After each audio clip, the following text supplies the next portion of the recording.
Welcome to this Faster Payments briefing from Payments Unpacked. My name is Mike Chambers, and it's a real privilege as a former CEO of the Faster Payments scheme here in the UK to share some thoughts about the world's first faster payments system.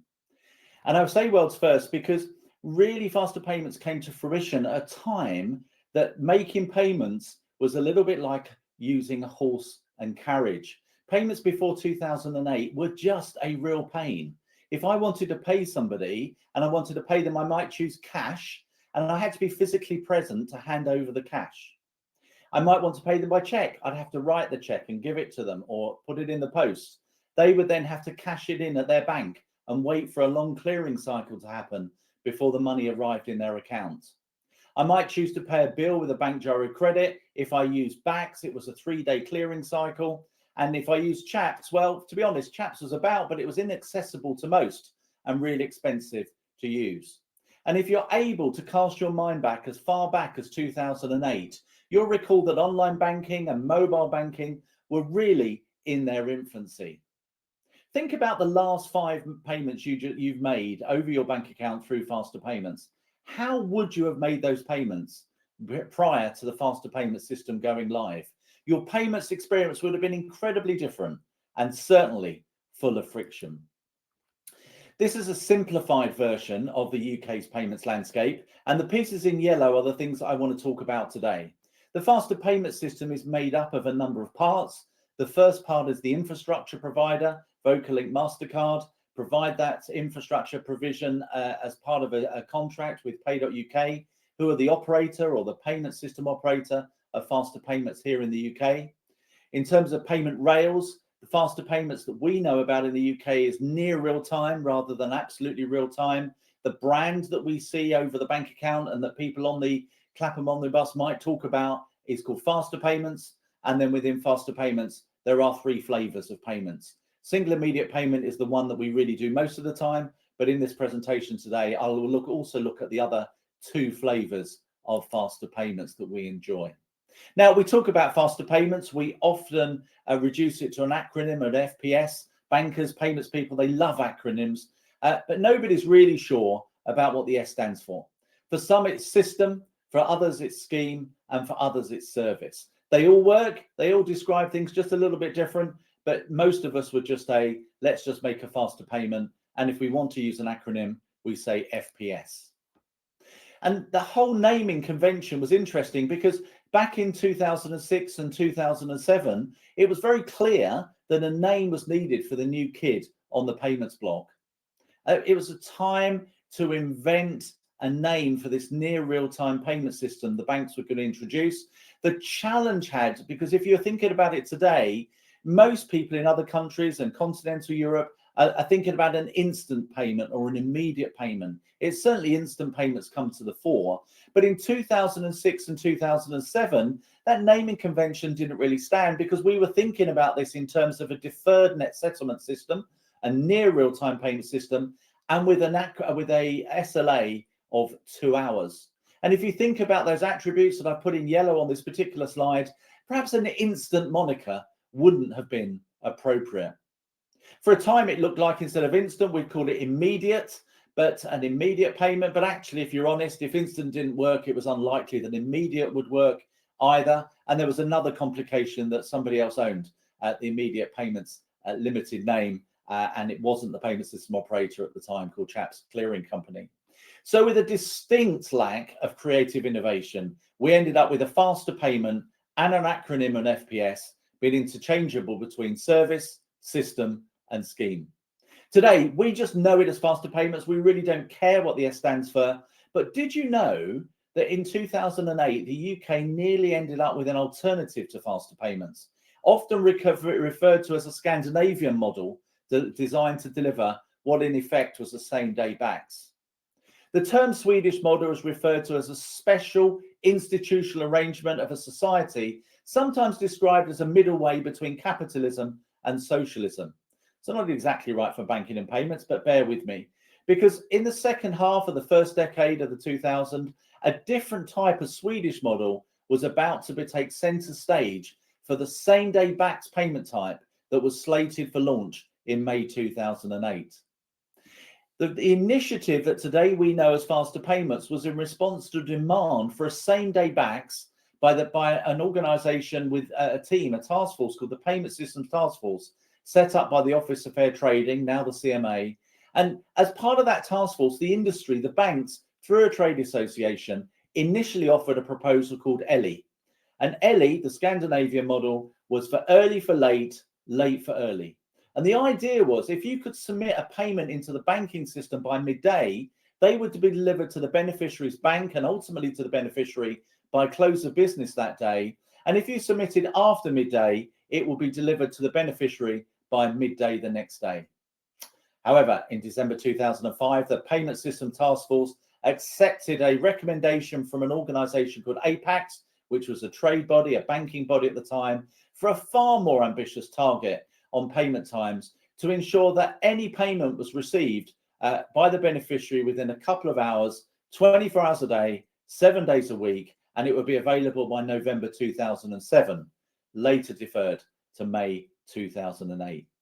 So with the Elle acronym ceasing to be relevant and naming options including instant and immediate not really working, the industry opted for the definition of an easy option of a faster than Bacs payment, along with 3 variants of the use of the letter S. And the rest, they say, is history. You know, despite a couple of hours translating into a 2-hour SLA, the Faster Payment Scheme from a consumer and a business point of view has in effect delivered an instant or an immediate transfer of funds between the remitter and the beneficiary, albeit with settlement happening in a deferred net settlement environment in the background. So perhaps an instant payments moniker could have been used in defaulting to a faster than what payment. Now, whilst naming conventions may have left a lot to be desired, we should be thankful that sense prevailed and the same-day Bacs design was chosen for the Faster Payment Scheme that we've enjoyed over the last 15 years. It is absolutely clear that the UK would have been much poorer with Elle. I've got the press release here from Apax, again, the trade body. They issued it in 2007. And I've included this just to show you how small the aspirations were within the banking community for faster payments upon launch. And the 2 pieces in yellow draw that out to me because it says this new service will speed up one-off payments made over the internet or phone. Not create new ones, new use cases, it would just speed things up. And secondly, if you're making standing orders, this pain of a 3-day cycle, the annoyance that the banks take the float, you lose value before the beneficiary gets value, we'll move standing orders into a same-day payment on a Monday to Friday basis. I've included this because the aspiration for faster payments was really small. And we know that it's a very significantly different faster payments that become a reality. I like to say, if I could describe faster payments on one slide, this would be it. The Faster Payment System, FPS, it was launched in 2008 to meet a need for an instant payment capability. And like Bacs, the Faster Payment Scheme is operated by Pay.uk as the payment system operator. Faster Payments enables near real time, 24 hours a day, 365 days a year payment system, and the funds upon receipt are immediately available in the beneficiary's bank account. There are 3 flavors. We'll come to that a little bit later. There's a global limit of £1 million. They'll arrive within 2 hours. We know that as probably 2 seconds, and it's available all the time, predominantly free for consumer use with a charge for business customers using it. Now, an institution, a bank or a PSP who wants to participate directly in faster payments, to be right up there from a technical point of view, from a settlement point of view, to be able to offer a service just like Barclays can or NatWest can, are called directly connected settlement participants. Schematics very easy. Somebody gives their instruction to their bank to make a payment. That bank puts it through the central infrastructure. The payment flows through to the beneficiary bank, and the beneficiary customer receives the money, and in the background, settlement occurs. A very simple model, much less complex than, say, a Bacs model. Now, upon launch of Faster Payments, there are about 13 members of the scheme at the time, covering about 16 brands.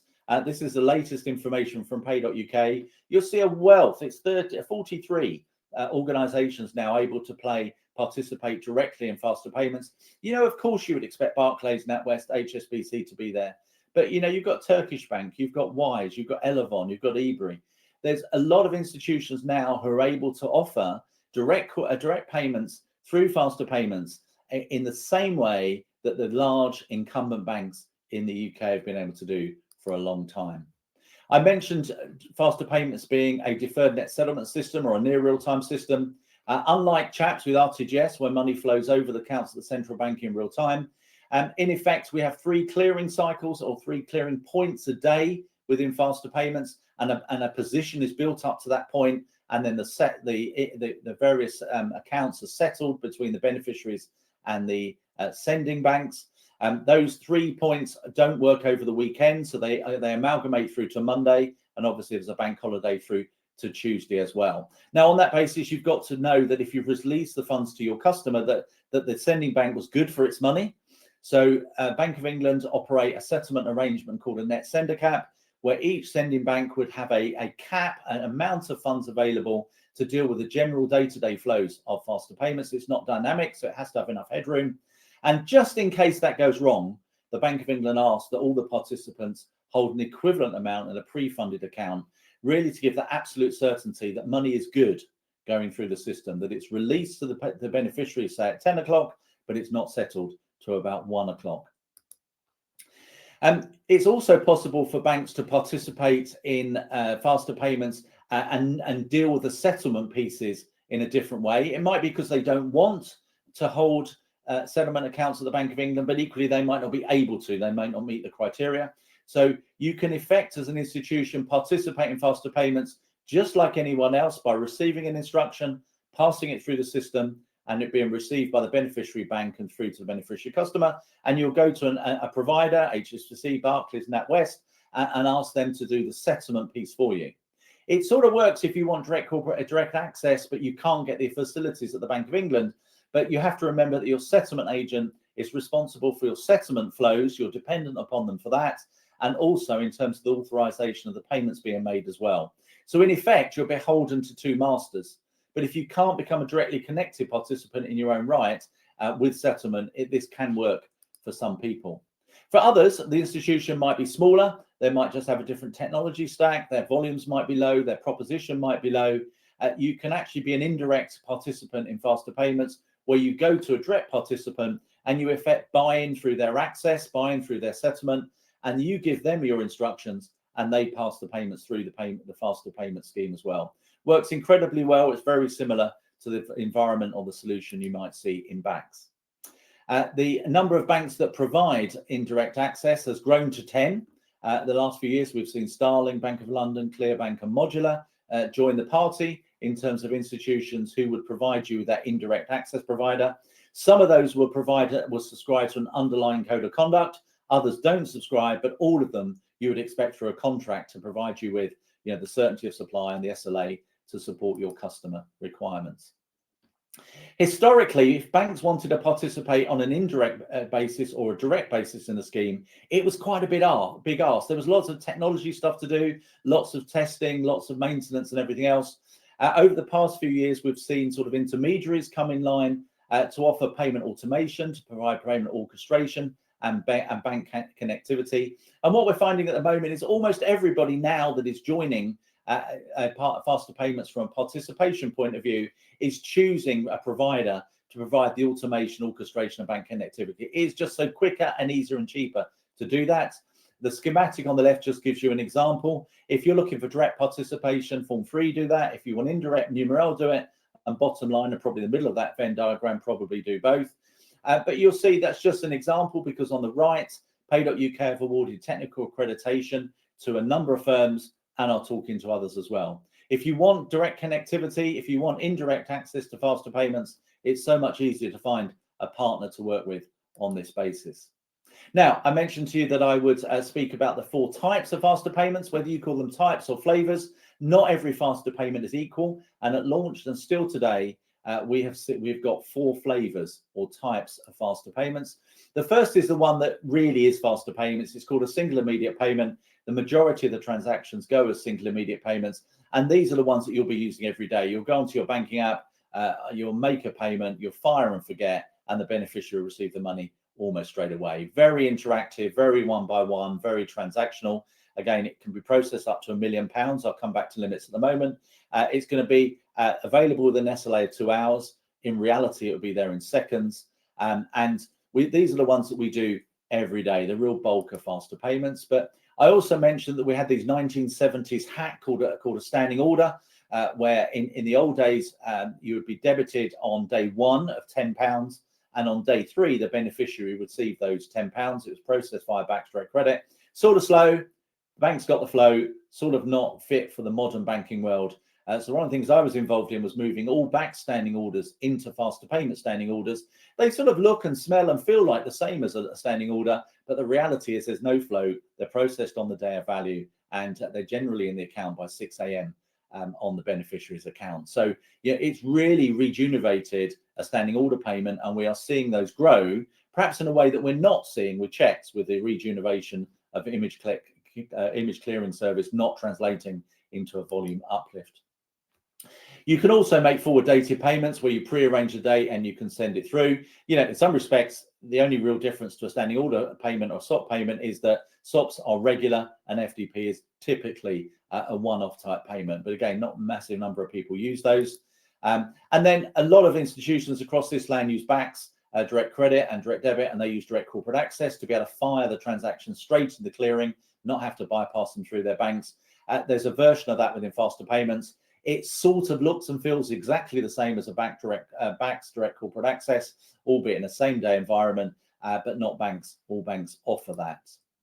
And again, I've talked about limits, a global limit of faster payments for £1 million.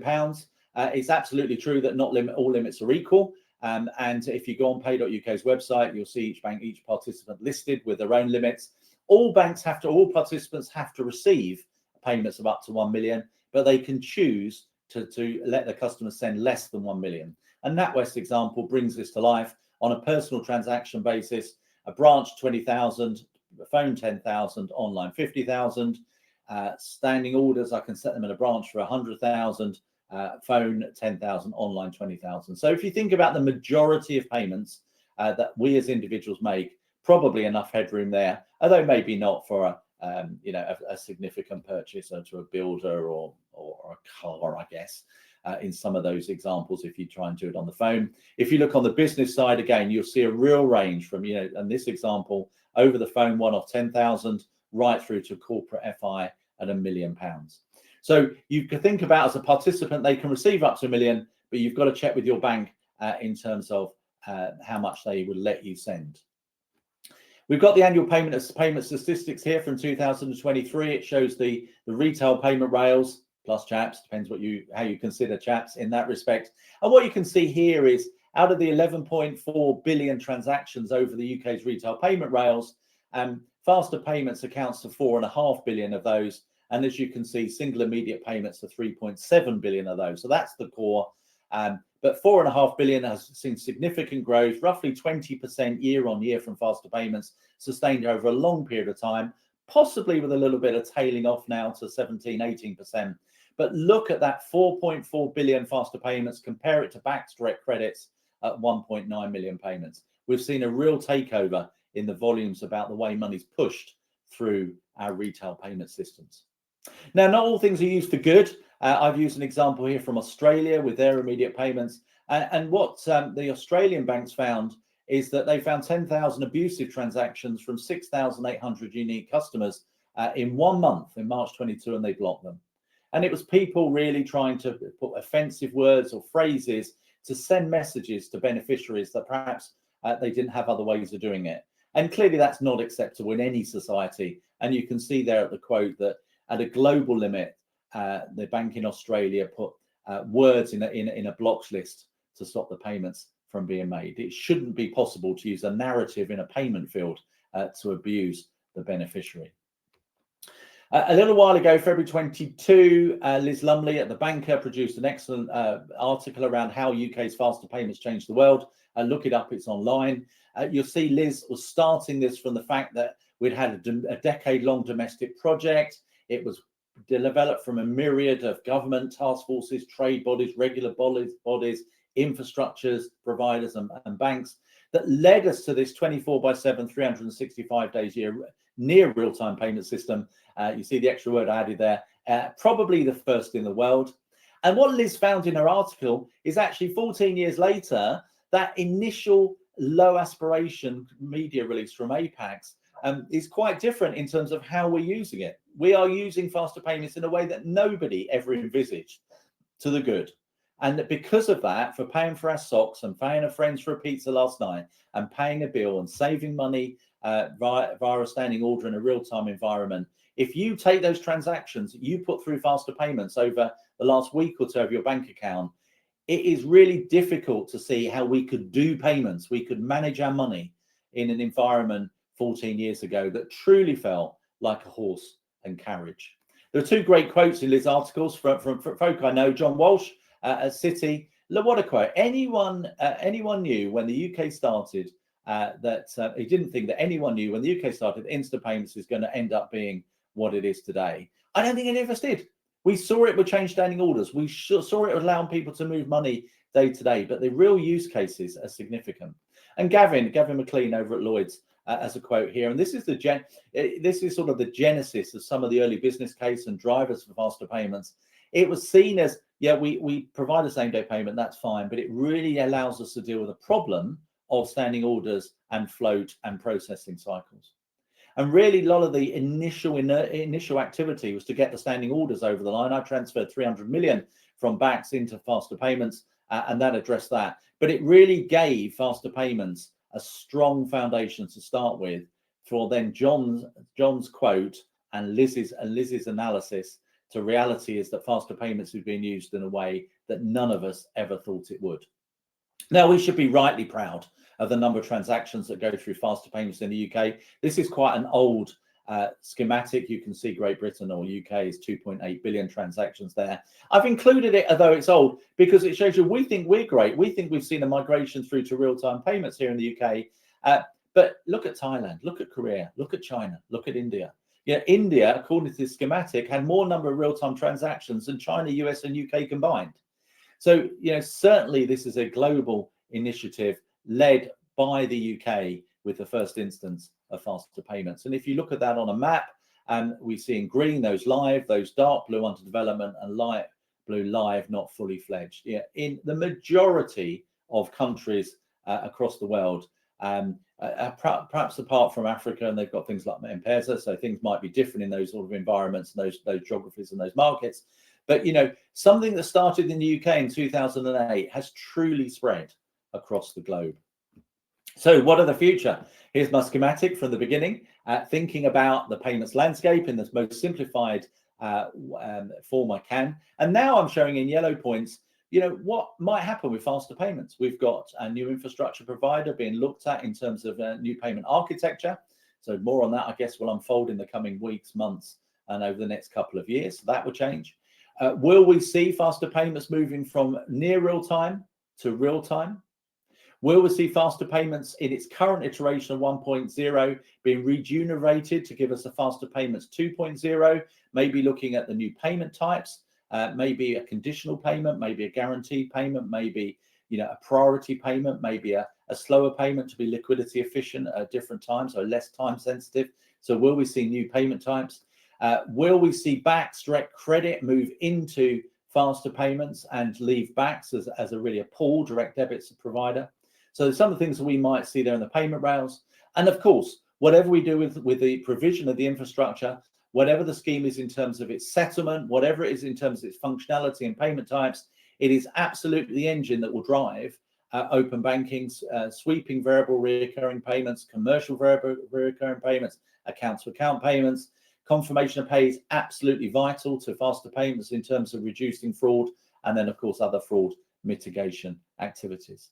So we're here in an environment where we are coming to the end perhaps of faster payments 1.0, and inside or outside of an MPA wrapper, huge aspirations in terms of how faster payments 2.0 might look in terms of, again, transforming the way that we pay the money that we want to over to beneficiaries.